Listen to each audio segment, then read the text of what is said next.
三陸沿岸というのはですね、5、60年に1回の周期でね、やはり津波の被害に見舞われております。過去東日本大震災の前ですと、1960年5月24日にもですね、この町には大きい津波が襲ってきました。ご存知の方もね、いらっしゃる居住禁止区域という扱いにしました。ですから、またね、先津波が来るかもしれないから、もう沿岸の津波が来た場所、家は建てないでくださいっていう風になったんです。ですからね、このように今空き地のような場所になってますけども、もともとはですね、この場所に家がたくさんあって、たくさんの方の思い出があった場所、それがこちらの場所になります。91名があの山の中に入ってね、一晩を過ごすことになります。でとにかくね、あの日は寒かったんです。皆さんも天気覚えていらっしゃいますかね。3月11日避難した時でこの地域は雪が降ってました。登米市で閉校になった小学校の校舎を間借りして卒業式を行ったそうです。でね、あの海がですよ、ここまで来るんです。信じられないですよね。この高野会館が建っているこの場所が元々の町の高さになります。上を走っている道路っていうのは震災後の復興道路、町を10メートルかさ上げした道路でございます。ですからまずはここが元の町の高さでございます。15年が経過しましたけども、多くの場所で追悼式が行われてましたけども、これから先もですね、20年経っても30年経っても必ずね、震災のね傷をね追い続けている方がいらっしゃいます。今年阪神・淡路大震災から31年が経過しました。1月17日多くの方が手を合わせてましたけども、あの光景はこの三陸でも変わらないです。三陸でも永遠にその光景は続きます。ですからね、皆様もですね、そういった方が今でもいらっしゃるっていうこともね、少し知っていただければなと思います。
こ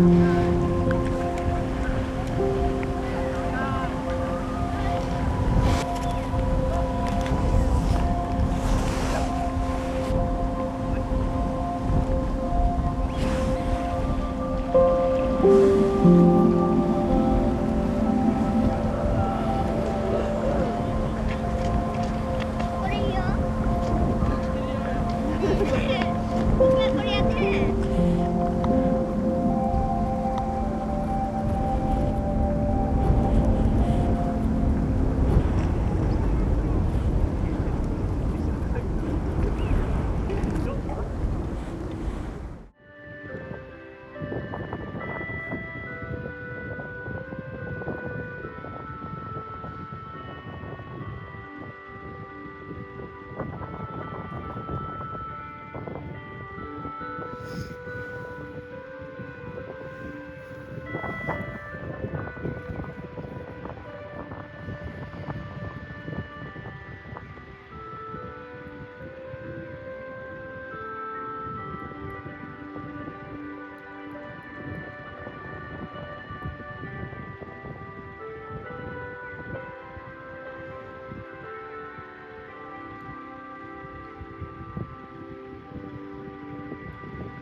す。